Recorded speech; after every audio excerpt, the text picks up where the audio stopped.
At exactly 7:03 a.m., a red light flashed on the control panel in the central watchtower. The system registered a movement in cell block Delta, one that shouldn't have been possible.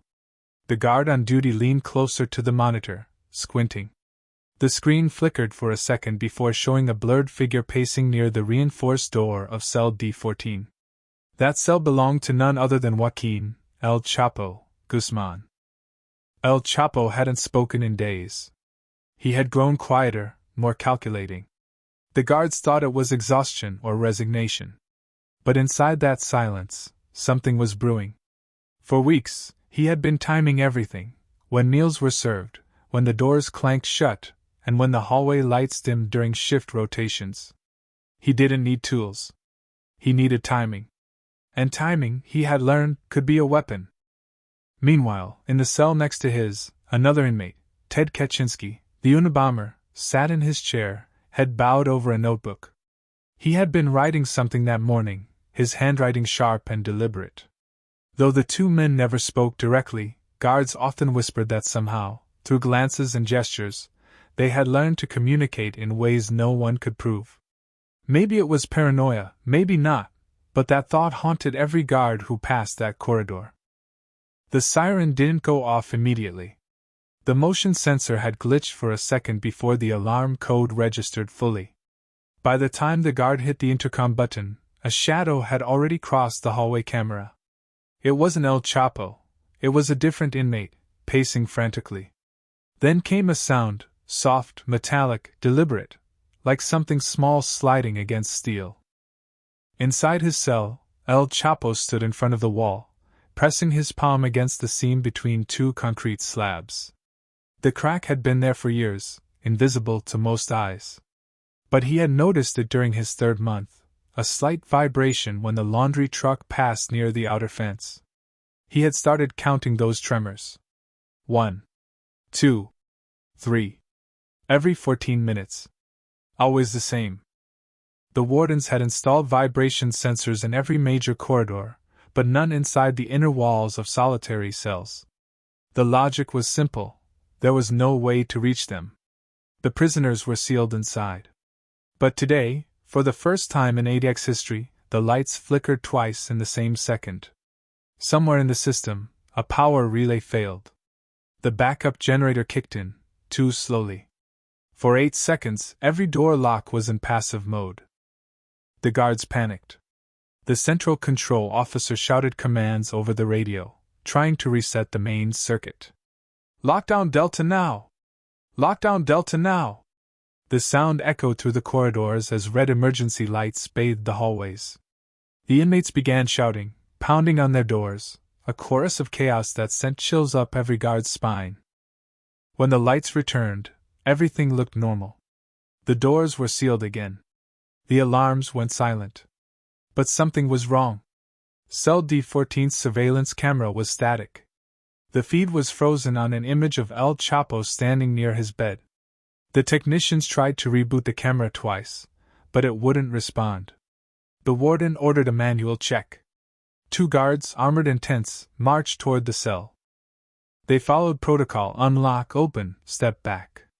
But when the door opened, a burst of cold air rushed out.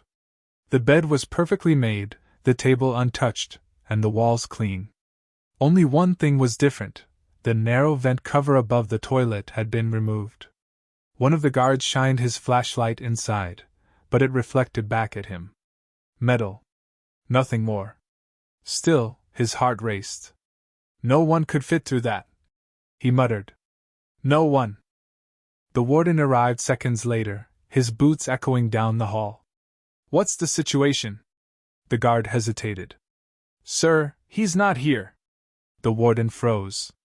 The air grew heavier, thicker. "That's impossible," he whispered. The guard turned to face him, pale and trembling. "Then, sir, you better see this." He handed over a crumpled piece of paper that had been left neatly on the cell floor. It read only 3 words, written in steady, confident handwriting. "The game continues." The warden stared at the note, his pulse pounding in his ears. Somewhere in the dark heart of ADX Florence, something, or someone, had outsmarted the unbreakable. and then the power went out again. The emergency lights hummed softly overhead. Guards ran through the corridors, checking every cell, every vent, every access point. El Chapo's escape was supposed to be impossible, and yet, the cameras showed nothing but static when his cell was opened. For a moment, it seemed as if he had vanished into thin air. The warden's jaw tightened. "Check every square inch," he ordered. "If he's here, we'll find him." In the underground maintenance tunnel, 2 engineers were inspecting the power relays when one of them noticed something strange, a smudge of dirt on the wall, shaped like a palm print. It was too fresh to be old. "This wasn't here yesterday," one of them whispered. Their flashlights trembled as they followed the marks down the narrow corridor, where the air grew thicker, colder, and damp with condensation. They stopped at a vent cover, half unscrewed, with the bolts lying neatly on the floor. The smell of oil and rust filled the air. "He couldn't have fit through here," one said.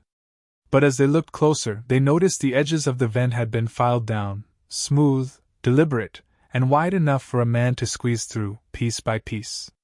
The engineer turned pale. "Sir, you need to see this." Back in the control room, the warden watched as technicians rewound the security footage. At the exact moment the power failed, the hallway camera near El Chapo's cell glitched, replaced by a single frame, a blurred shadow moving past the door. It lasted less than half a second, but it was enough to show motion. "Run enhancement," the warden barked. The technician nodded, fingers flying over the keyboard. The image cleared. It wasn't El Chapo. It was a guard. The room went silent. The warden leaned closer. The guard in the image was one of their own, Officer Jensen, a man with 10 years on the job, clean record, no warnings. "Where is he now?" the warden asked. "He was supposed to report for morning shift," another guard answered. "But he never clocked in." The warden's hand shook slightly as he set the note down beside the monitor. The game, it seemed, wasn't over. It had just moved to the next level. By noon, the FBI had arrived. Agents swept the facility, reviewing logs, interviewing every guard, every inmate. No one had seen Jensen since the previous night. His locker was empty. His uniform was missing. And the most chilling detail, the last log entry under his access card showed: "Manual override, cell D14. The command had been entered 12 seconds before the lights went out. The warden sat in his office, staring at the blueprint of ADX Florence spread across his desk. He traced a finger along the ventilation route where the engineers had found the loosened vent. It led directly beneath the administrative block, a section no inmate should have ever reached. If El Chapo had help, it had come from the inside. But why Jensen?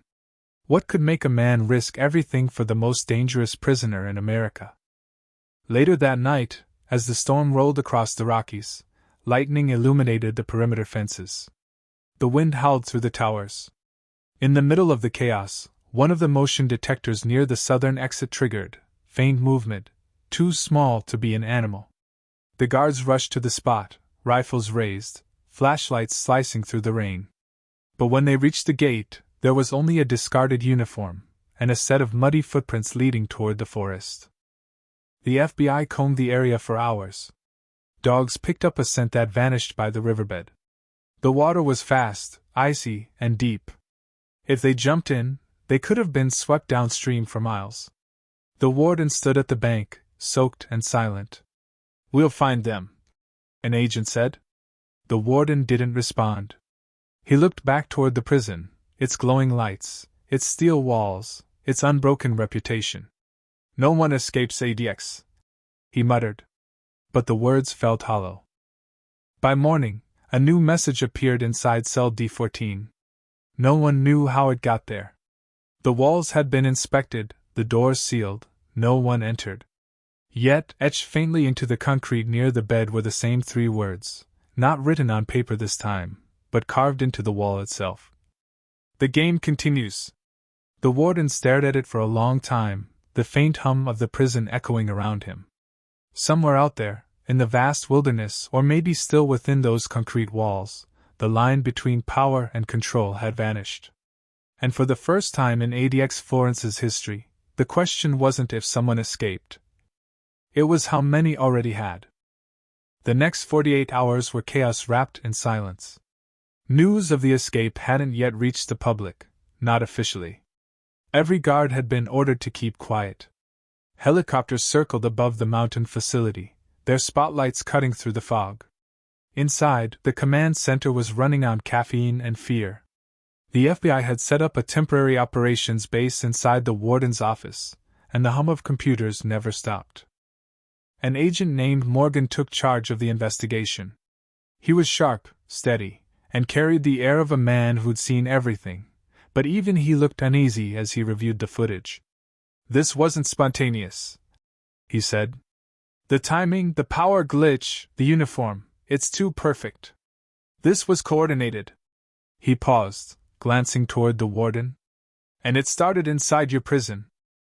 At 2:47 a.m., a tech analyst found something unusual in the digital records. The power outage had originated not from the main grid, but from a small maintenance server deep in the old wing of the facility, an area decommissioned years ago. The warden frowned. "That section's been sealed for over a decade." Morgan gave him a look that said everything. "Then how do you explain the new access logs?"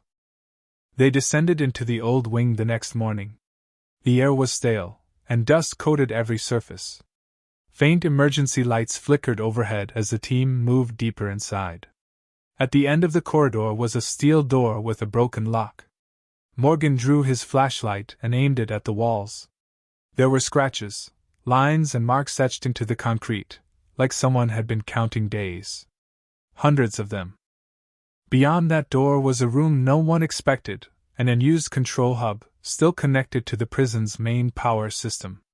Old monitors blinked with static, and cables ran across the floor like veins.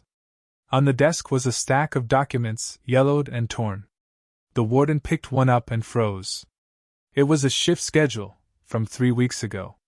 Handwritten beside one of the names was a single letter. J. Jensen. Morgan moved closer to the console. "He's been working from here," he muttered. "He's been watching." On one of the monitors, a frozen feed from a hallway camera showed El Chapo pacing, not live footage, but recorded days before the incident.